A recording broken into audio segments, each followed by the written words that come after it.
as pessoas têm uma ideia um pouco equivocada a respeito da relação entre o Antigo e o Novo Testamento. E se a gente não tiver uma compreensão correta da relação entre o Antigo e o Novo Testamento, entre o que Jesus e o que os apóstolos falavam sobre o Antigo Testamento, a gente não tem como chegar a uma interpretação correta da Bíblia.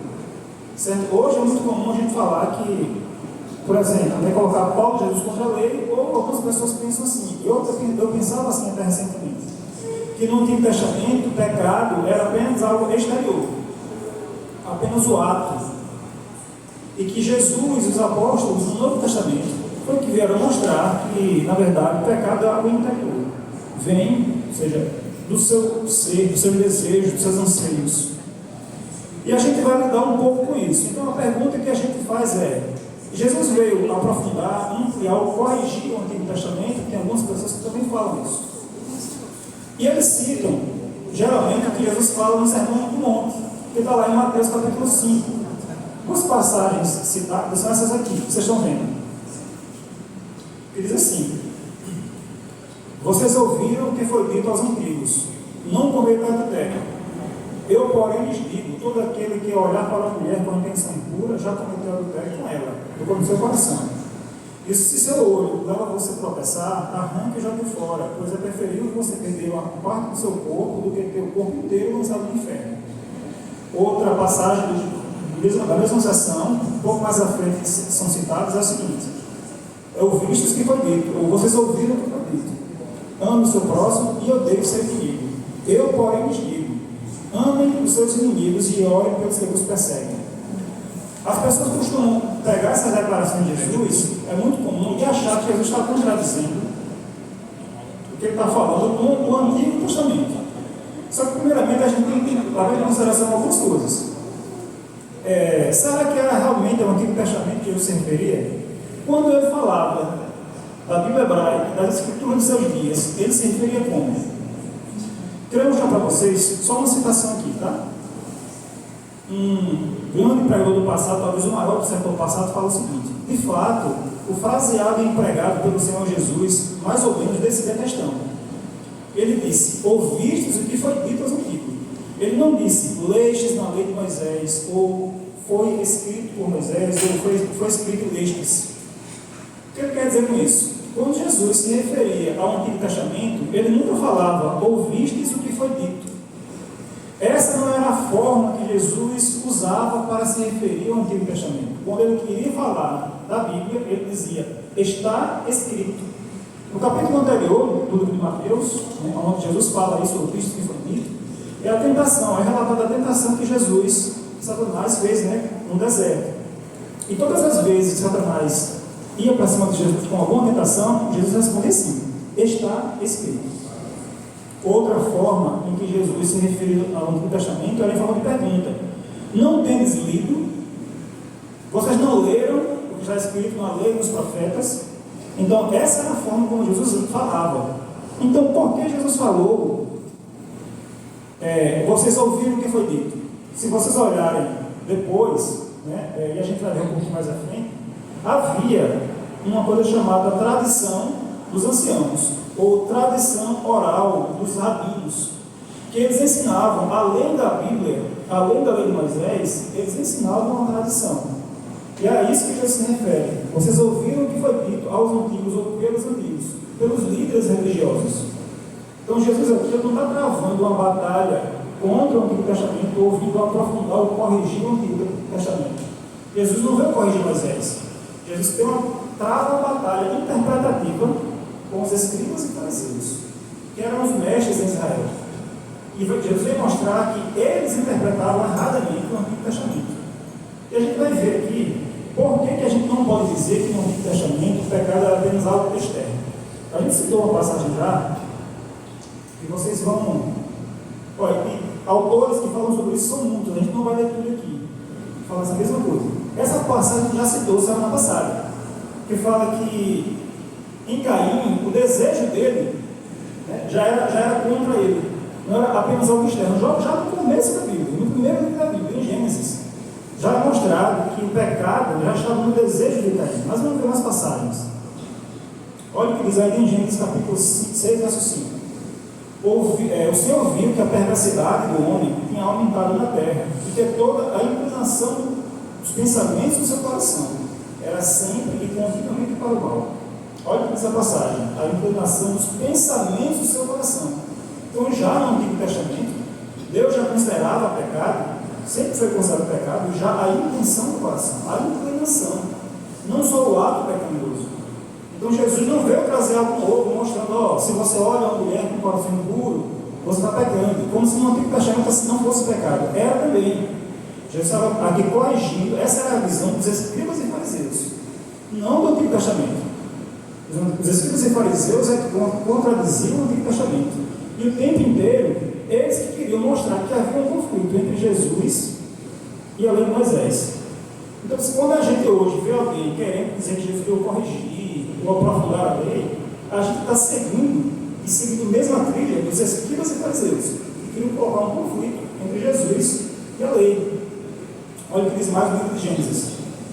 O Senhor sentiu algo agradável e disse a si mesmo: nunca mais amaldiçoarei a terra por causa do homem, pois o seu coração é inteiramente inclinado para o mal desde a infância. Então, mais uma vez, já no primeiro livro da Bíblia, mostrando o que Deus falava sobre essa questão.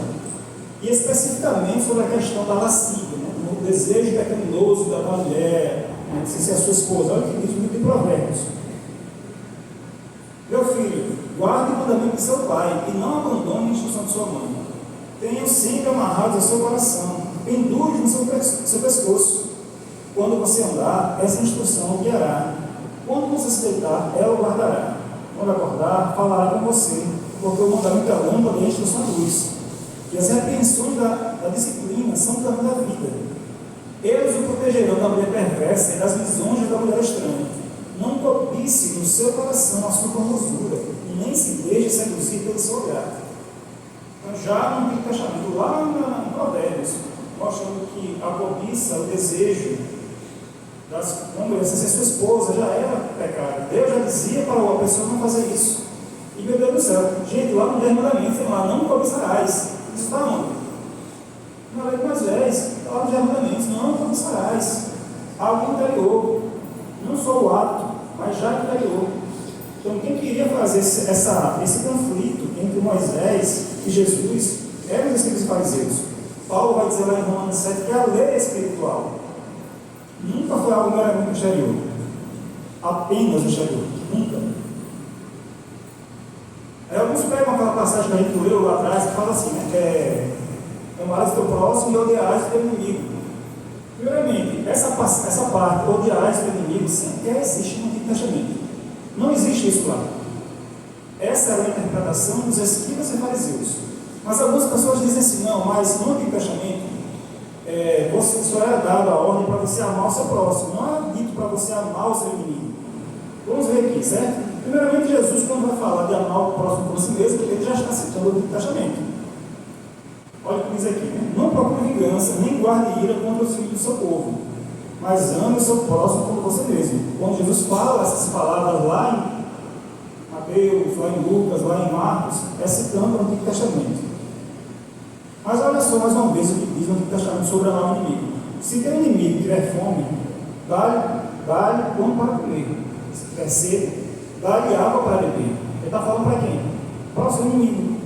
Diz mais, lá em Êxodo: se você encontrar perdido o boi ou o jumento que pertence ao seu inimigo, leve de volta a ele. Se você viu o jumento de alguém que eu odeio, caído sobre o peso de sua carga, não abandone, procure ajudá-lo. O que é amar? Amar é justamente você fazer as pessoas aquilo que você gostaria que alguém fizesse a você. É assim que Jesus define lá no Sermão do Monte. É justamente isso aqui que ele está dizendo. Quando você vê um animal, alguma coisa do seu inimigo, alguém que odeia você, perdido, vá lá e devolva, e faça bem a ele. Faça aquilo que você gostaria que fosse feito a você. Então, amar o próximo, não só quem está ali do seu povo, mas qualquer inimigo, já era uma ordem do Antigo Testamento. Não era uma ordem nova. Jesus não veio inovar. Jesus veio mostrar a verdadeira interpretação do Antigo Testamento. Sobre amar os inimigos, a gente não precisa dessa passagem, mas vocês conhecem a história de José. Lá no final, depois que o pai dele morre, né? Aí vão os irmãos de José para ele. e dizer, teu pai falou que você perdoasse a maldade que a gente fez com você. Os irmãos não tinham vendido, né, ele lá, para ser como escravo. E ele vai perdoar. Um exemplo, já nas histórias do Antigo Testamento, a gente encontra não só mandamentos, ordens explícitas, mas implícitas nas narrativas, de que a gente deveria amar os inimigos. O livro de Jonas talvez seja o exemplo mais clássico. Um exemplo muito claro em que Deus queria que Israel entendesse, que os profetas entendessem que a gente deve odiar, aliás, amar os inimigos. Se tinha alguém que era inimigo do povo de Israel, inimigo de Jonas, era Nínive. Jonas não queria amar os inimigos, mas Deus deixa muito claro que essa era a vontade dele. Que as pessoas, que Israel, que os israelitas amassem os inimigos, pregassem que o objetivo de Deus era converter aquelas pessoas. E aqui agora a gente vai ler o que o próprio Jesus fala. Certo? Olha só, como a gente não pode aceitar essa ideia de que Jesus veio contradizer o texto, veio contradizer alguma coisa da Bíblia. Olha o que ele fala. Não pense que vinha abolir a lei dos profetas. Todo mundo já sabe que a lei dos profetas é o Antigo Testamento. A gente já falou isso aqui 10 milhões de vezes. Aí ele diz, não vinha abolir, mas cumprir. Veja a oposição radical que ele coloca entre abolir e cumprir. Algumas pessoas interpretam esse cumprir como sinônimo de abolir. Porque diz, não, a gente não precisa fazer isso não, porque ele já cumpriu. Mas Jesus usa a palavra cumprir como o oposto de abolir. Se a gente interpreta cumprir como sinônimo de cumprir, agora a gente não pratica mais, então a gente está dando como sinônimo, mas tem uma oposição, tem uma adversativa aqui. Não vinha abolir, mas cumprir. É o oposto, certo? Se tem uma coisa que cumprir aqui não pode significar, é que a gente Cristo cumprir, agora a gente não precisa mais obedecer. Ele diz, digo-lhe na verdade, enquanto existirem céus e terra, de forma alguma desaparecerá da lei a menor letra ou menor traço, até que tudo se cumpra. Todo aquele que desobedecer a um desses mandamentos, ainda que dos menores, e ensinar os outros a fazerem o mesmo, será chamado menor no reino dos céus. Mas todo aquele que praticar e ensinar estes mandamentos será chamado grande no reino dos céus.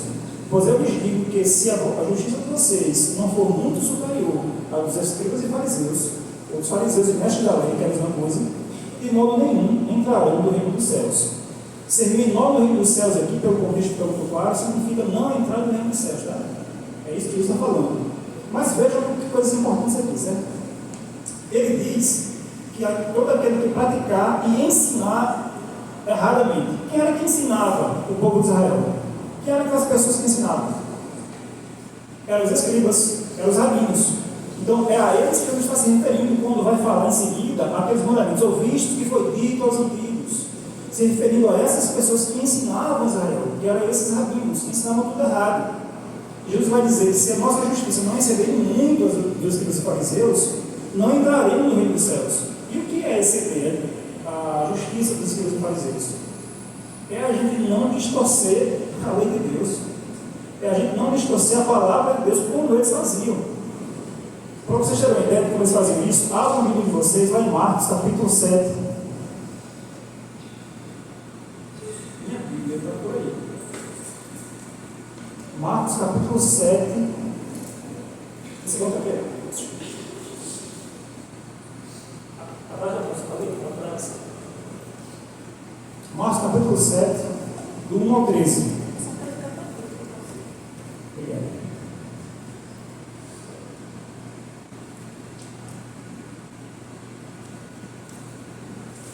Marcos capítulo 7, do 1 ao 13.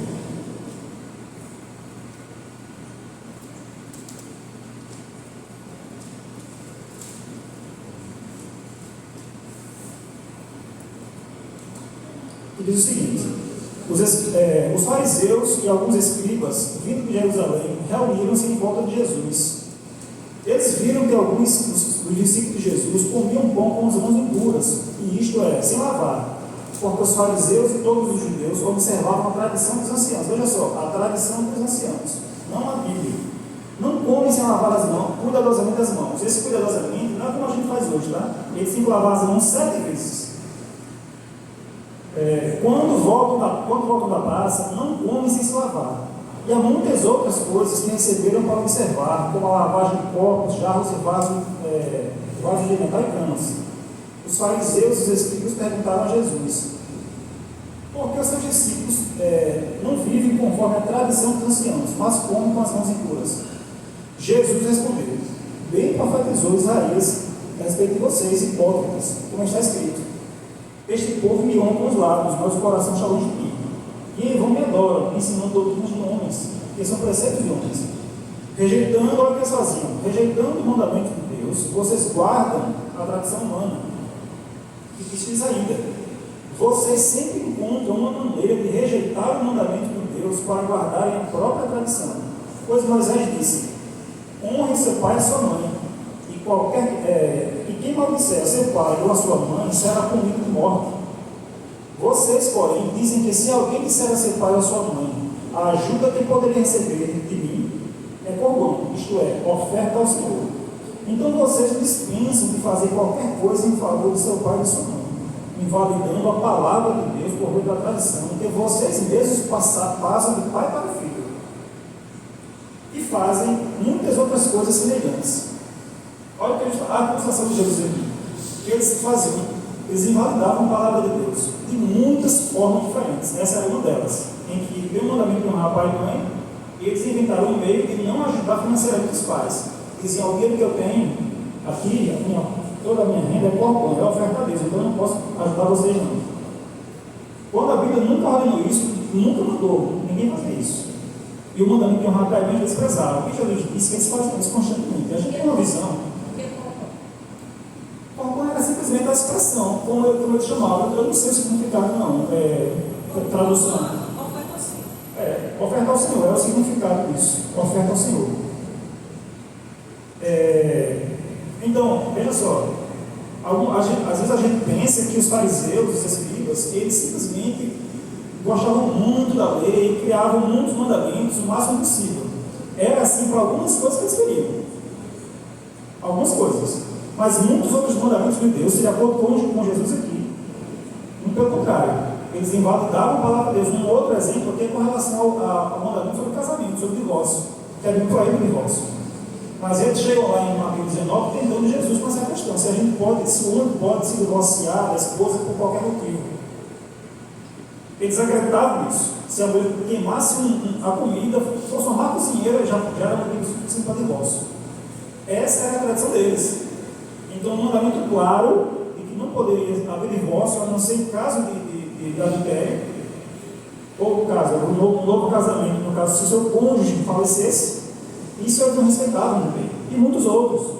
Então, quando Jesus fala que a justiça dos seus discípulos tem que ser maior do que a dos escribas e fariseus, é que a gente não pode achar que existe algo errado na lei de Deus e querer deixar claro. Mais uma vez eu repito: quem acha que existe conflito entre Jesus e a lei eram os fariseus.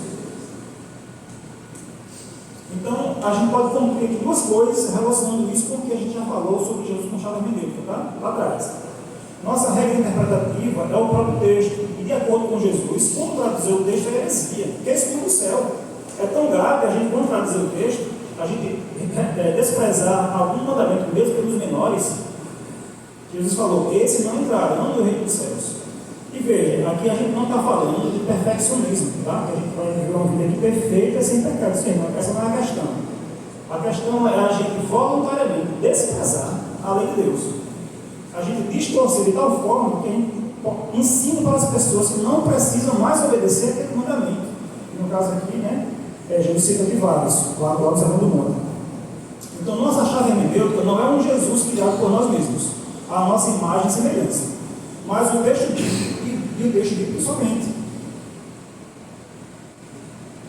E Paulo? Será que Paulo, como algumas pessoas dizem, né, Paulo veio corrigir Moisés? Paulo veio corrigir o Antigo Testamento? Olha o que ele diz: quanto a você, está sendo Timóteo, permaneça naquilo que aprendeu e em que acredita firmemente, sabendo de quem você aprendeu, e que desde a infância você conhece as sagradas letras, que pode torná-lo sábio para a salvação pela fé em Cristo Jesus. Essa parte aqui, ó, você desde criança, desde a infância, conhece as sagradas letras, significa que Paulo está se referindo aqui ao Antigo Testamento, porque quando Timóteo era criança, não existia o Novo Testamento. Quando ele era adulto, alguns documentos já tinham sido escritos, ainda não todos, mas quando ele era adulto. Mas quando ele era criança, Só existia o Antigo Testamento. Então ele está dizendo que ele deve permanecer no Antigo Testamento. E esse Antigo Testamento pode tornar a pessoa sábia para a salvação pela fé em Cristo Jesus. Ou seja, o Antigo Testamento já ensinava a salvação pela fé em Cristo Jesus. Ele continua. Toda a Escritura é inspirada por Deus e útil para o ensino, para a repreensão, para a correção, para a educação na justiça, a fim de que o servo de Deus seja perfeito e perfeitamente habilitado para toda boa obra. E essa outra parte é fundamental, quando ele fala que toda a Escritura é inspirada por Deus. Gente, se é inspirada por Deus, então não pode ser corrigido, pode? Porque se foi revelado por Deus, foi dada por Deus, é a palavra do próprio Deus, não pode ser corrigida. Toda a Escritura é dada por Deus. Aí tem um autor que fala o seguinte: a ética de Deus é imutável. As pessoas que falam que Jesus veio no Novo Testamento corrigir Moisés, que ele ensinava sobre ética, corrigir o Antigo Testamento sobre certo e errado, está dizendo que Deus tem um duplo padrão. Deus tem um padrão no Antigo Testamento de ética e no Novo tem outro padrão de ética. Isso não faz o menor sentido. Certo? Porque quando a gente diz assim, que, por exemplo, as leis cerimoniais da imolação do cordeiro, essas não estão mais em vigor, também a gente tem que tomar cuidado como a gente vai falar isso. Porque nem essas leis Jesus veio abolir. Vocês sabiam disso? Jesus não aboliu as leis cerimoniais, no sentido de que agora elas não servem mais para nada. Não, Jesus agora cumpre pessoalmente, lá no santuário celestial, a lei cerimonial. A gente agora é que mais executa com as próprias mãos. Jesus está lá no céu nesse momento, como sendo o Cordeiro de Deus, como um sumo sacerdote, cumprindo tudo aquilo que era representado no santuário terrestre. Jesus não veio contradizer Moisés.